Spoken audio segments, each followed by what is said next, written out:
Target with PS Parihar channel में आपका स्वागत। आज के इस वीडियो में हम लोग बात करेंगे बिहार शिक्षक भर्ती की। तो वीडियो को जल्दी से लाइक कर दें, शेयर कर दें और जिन छात्रों ने चैनल को अभी भी सब्सक्राइब ना किया हो तो जल्दी से सब्सक्राइब कर लें ताकि आप लोगों को इसी प्रकार की ऑथेंटिक अपडेट सबसे पहले मिलती रहे। चलिए शुरू कर। डोमिसाइल नीति का विरोध। कल विद्यार्थियों ने पटना में एक जोरदार धरना प्रदर्शन किया, आंदोलन हुआ, पुलिस ने लाठीचार्ज भी। बिहार के छात्र जो संशोधन ये हुआ था 27 तारीख को, इसका विरोध कर रहे हैं। विद्यार्थियों का कहना है कि बिहार की नौकरियों में केवल बिहार के छात्रों का हक होना चाहिए, अधिकार होना चाहिए। हालांकि बिहार सरकार ने यह कहा भी था कि उसने ऐसा क्यों किया है। उसने बकायदे एक नोटिस जारी की थी और बिहार सरकार ने एक विज्ञप्ति भी जारी की थी जिसमें यह बताया था कि इसके पहले भी दूसरे राज्यों के विद्यार्थियों को अवसर दिया गया था। 1,68,000 पदों पर एक वैकेंसी आई थी 12 में और तब लगभग 3400 विद्यार्थी ही सम्मिलित हुए थे। और दूसरा ये भी कहा गया था कि इसमें बहुत सारी याचिकाएं दाखिल की गई। फिलहाल अब इसमें राजनीति भी होने लगी है। 13 जुलाई को बृहस्पतिवार को यहाँ पर पटना के गांधी मैदान में से घोषणा की गई है कि विधानसभा तक पैदल मार्च होगा। बिहार में योग्य शिक्षक नहीं है, डोमिसाइल नीति लागू हटा दिया, उसको लागू करना होगा। हमारे हम लोग को लाठीचार्ज हुआ कुछ देर पहले और हमारे बेटा को उठा लिया गया है। हमें डोमिसाइल नीति जब तक लागू नहीं होगा हम लोग नहीं हटेंगे और प्रदर्शन करते रहेंगे। सरकार को, निकम्मी सरकार को, अगर देश में राजनीति के चलते हैं बिहार का लड़का मजदूर बनेगा तो उससे देश में मजदूर बिहारी है और जो टीचर क्वालिफाई किया हुआ है उसको भी रोजगार नहीं देगा। तो फिलहाल ये घेराव धरना प्रदर्शन वहां पर बहुत तेज है और ये देख सकते हैं आप लोग, ट्विटर हैंडल से ये ट्वीट किया गया है। लेकिन मुझे नहीं लगता कि ये हो पाएगा और बिहार शिक्षक भर्ती में सबके लिए जो द्वार है वो खुले रहे। इसको लेकर के आज इन विद्यार्थियों ने ट्विटर अभियान भी चलाया था। आप लोग यहाँ पर देख सकते हैं बीपीएससी TRE ओनली बिहारी। और यहाँ पर विद्यार्थी एक ट्वीट और एक हैशटैग और यूज कर रहे हैं। देख सकते हैं आप लोग, BPSC एस्टेट हटाओ। ये एस्टेट हटाने की मांग बिहार के अभ्यर्थी ही कर रहे हैं।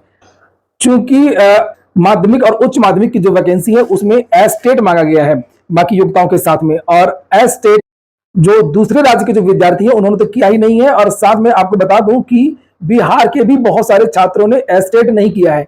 2019 से वहां पर एस्टेट की परीक्षा नहीं हुई है। एस्टेट की जो परीक्षा हुई थी 2019 में, उसमें केवल 10 विषयों की परीक्षा हुई थी, जबकि ये जो वैकेंसी हो रही है वो 30 विषयों की हो रही है। इससे बहुत सारे जो विद्यार्थी वो वंचित हो रहे हैं। पदों की संख्या काफी ज्यादा, 80,000 जो पद है, लगभग 79,000 वो प्राथमिक के हैं और उसके बाद लगभग जो 90,000 पद हैं वो सारे जो पद हैं वो माध्यमिक और उच्च माध्यमिक के। ये देखिए यहाँ पर लिखा हुआ है कि 4 साल से STET नहीं, शिक्षक बनने से चूक जाएंगे 1,40,000 छात्र। राज्य सरकार स्कूलों में शिक्षक की बहाली के लिए 7वें चरण की नियुक्ति प्रक्रिया शुरू करने वाली है, कुछ दिन पहले का है। दूसरी तरफ 4 साल से सेकेंडरी टीचर एलिजिबिलिटी टेस्ट नहीं लिया गया। ऐसे में पिछले 4 सत्रों में BEd पास आउट छात्र 9वीं से लेकर के 12वीं कक्षा का शिक्षक बनने का मौका से चूक जाएंगे। ऐसे छात्रों की संख्या भागलपुर में लगभग 6,000 और राज्य में करीब 1,40,000। तो 1,40,000 विद्यार्थी ऐसे हैं जो इस शिक्षक भर्ती से बाहर हो जाएंगे। यहाँ पर लिखा है कि BEd पास छात्रों के लिए सरकारी स्कूलों में 9वीं से लेकर के 12वीं कक्षा का शिक्षक बनने के लिए STET भी पास करना अनिवार्य है। छात्रों ने बताया कि राज्य में BEd की पढ़ाई खर्चीली है, खासतौर से निजी BEd कॉलेजों में 1.5 लाख रुपए लगते हैं, सरकारी BEd कॉलेज की फीस कम। यहाँ पर तो ज्यादातर विद्यार्थी हैं वो BEd के लिए होते हैं माध्यमिक और उच्च माध्यमिक में। जैसे यहाँ पर लिखा कि DLED पहली से 5वीं में शिक्षक बनने के लिए जरूरी है, वहीं पर DLED और स्नातक पास 6वीं से लेकर के 8वीं में शिक्षक बन सकते हैं। BEd वाले 6वीं से लेकर के 8वीं में भी और 9वीं से लेकर के 10वीं में भी शिक्षक बन सकते हैं, जबकि PG के लिए BEd वाले 11वीं और 12वीं में शिक्षक बन सकते हैं। यहाँ पर इस बार BEd को प्राथमिक में भी मौका दिया गया है। मैं एक बार स्पष्ट कर, तो BEd प्लस एस्टेट मांगा गया है, एस्टेट विद्यार्थियों ने किया नहीं है। इसीलिए जो बिहार के शिक्षक हैं वो आज ट्विटर अभियान जारी रखे हुए, क्योंकि इस शिक्षक भर्ती में लगभग 7-8 संशोधन हो चुके हैं और हो सकता है आपको ये एक नया संशोधन भी देखने को मिले। एस्टेट हटने से बिहार के विद्यार्थियों को तो मौका मिलेगा ही, BEd पास जितने भी विद्यार्थी, साथ में जो दूसरे राज्यों के विद्यार्थी हैं जिनके लिए सीमित पद है, जो प्राथमिक के पद हैं, केवल वो विद्यार्थी उसमें ही आवेदन कर पा रहे हैं क्योंकि वो विद्यार्थी एस्टेट नहीं है। और दूसरा, जो प्राथमिक में आवेदन कर भी रहे हैं तो प्राथमिक में वो विद्यार्थी केवल जो समान वर्ग की सीटें हैं केवल उन सीटों पर ही आवेदन कर पाए। तो ये जो प्राथमिक की 79,943 पद हैं और इसमें जो समान वर्ग के पद हैं, महिला में भी आवेदन कर सकती हैं छात्राएं और जो पुरुष वाले जो सामान्य पद हैं उसमें कर सकते हैं पुरुष। तो ये यहाँ पर ये 15,947 पदों पर आवेदन हो सकता है और 16,040 पदों पर आवेदन हो सकता है। तो लगभग 31,000 या 32,000 पदों पर विद्यार्थी आवेदन कर सकते हैं दूसरे राज्यों की। उसके बाद में जो सारी पद हैं वो उसमें बिहार के छात्र ही आवेदन करेंगे, क्योंकि जो TGT और PGT है उसमें एस्टेट मांगा गया है। और बिहार के राज्य जो विरोध कर रहे हैं एस्टेट का, उसमें विद्यार्थियों को एक और ये तर्क है कि किसी भी परीक्षा में भारत की जो 11वीं और 12वीं की होती है उसमें शिक्षक पात्रता परीक्षा नहीं मांगा जाता है, ज्यादा ज्यादा प्रशिक्षण की योग्यता मांगी जाती है, बीएड इत्यादि। तो फिलहाल डोमिसाइल नीति के विरोध के लिए भी आंदोलन जारी है और एस्टेट हटाने को लेकर के भी आंदोलन छात्रों का तेज हो गया है। और ये जो दोनों आंदोलन है वो बिहार के छात्र कर रहे हैं, जिसमें से एस्टेट की संभावना है कि एस्टेट हट सकता है, क्योंकि इसमें बहुत सारे जो बिहार के छात्र हैं वो वंचित हो रहे हैं। एक तरीके से गलत इसलिए कि ये कई दिनों से, कई सालों से एस्टेट की वहां पर परीक्षा नहीं हुई है और सभी विषयों की परीक्षा नहीं हुई।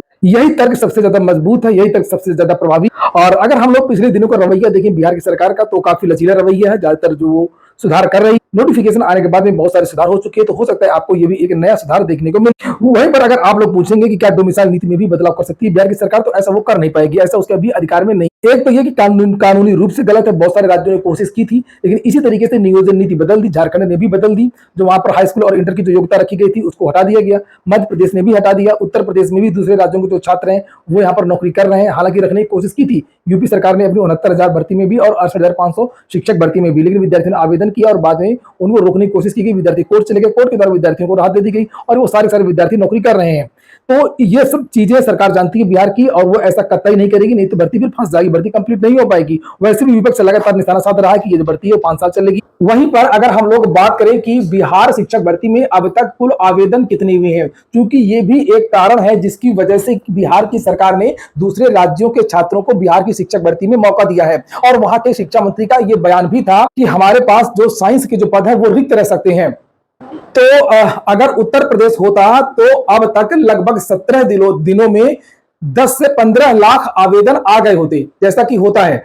और वहीं पर अगर हम लोग बिहार की बात करें तो बिहार में ये सबसे बड़ी चिंता की बात है कि वहां पर बहुत कम आवेदन हुए हैं। आंदोलन, ट्विटर अभियान तो हजारों में हो रहा है, लेकिन ये विद्यार्थी आवेदन क्यों नहीं कर रहे हैं?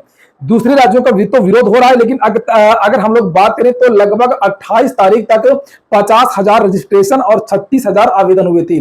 और आज 2 जुलाई, आज शायद 2 जुलाई है और 12 जुलाई इसकी लास्ट डेट है और लगभग 10 दिन का समय केवल बचा हुआ है। पदों की संख्या इस भर्ती में लगभग 1,70,000 है, जबकि अगर मैं आज की बात करूं तो आज तक बिहार शिक्षक भर्ती के लिए केवल और केवल 86,000 आवेदन कंप्लीट हुए हैं। 86,000 पदों की संख्या 1,70,000, रजिस्ट्रेशन केवल 86,000।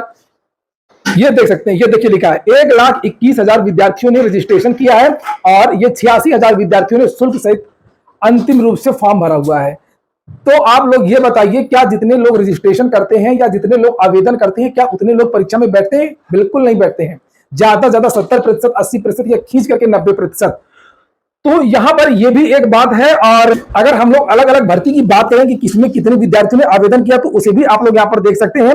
लिखा कि इनमें सर्वाधिक संख्या कक्षा 1 से लेकर के 5 तक के लिए रजिस्ट्रेशन करने वाले और फॉर्म भरने वाले छात्रों ने की। प्राइमरी के लिए 1,01,500 छात्रों ने रजिस्ट्रेशन किया है और 72,315 विद्यार्थियों ने परीक्षा शुल्क भी जमा कर दिया है। कक्षा 9 से 10 के लिए केवल 11,910 विद्यार्थियों ने रजिस्ट्रेशन किया है और मात्र 9,392 विद्यार्थियों ने परीक्षा शुल्क का भुगतान करके अंतिम रूप से फॉर्म सबमिट किया है। और कक्षा 11 से लेकर के 12वीं तक के लिए 8,050 विद्यार्थियों ने रजिस्ट्रेशन करवाया है। कक्षा 9 से 10 के लिए लगभग 32,916 पद है और कक्षा 11 से 12 तक के विद्यार्थियों के लिए अध्यापकों के यहाँ पर लिखा 57,602 पद है। 57,602 के सापेक्ष यहाँ पर देख सकते हैं मात्र 5,000 विद्यार्थियों ने अंतिम रूप से फॉर्म भरा है। तो बिहार के छात्रों को ज्यादा चिंता करने की आवश्यकता नहीं है। उत्तर प्रदेश से भी बहुत ज्यादा विद्यार्थी आवेदन नहीं कर रहे हैं। उनको ज्यादातर विद्यार्थियों की रुचि रहती है कि वो अपने ही राज्य में नौकरी करें। तो ठीक है दोस्तों, ये हो गया आज का वीडियो आपको अच्छा लगा हो, आपके काम का हो तो लाइक कर दें। जिन छात्रों ने चैनल को सब्सक्राइब ना किया हो, सब्सक्राइब कर लें। पूरा वीडियो सुनने के लिए बहुत बहुत धन्यवाद।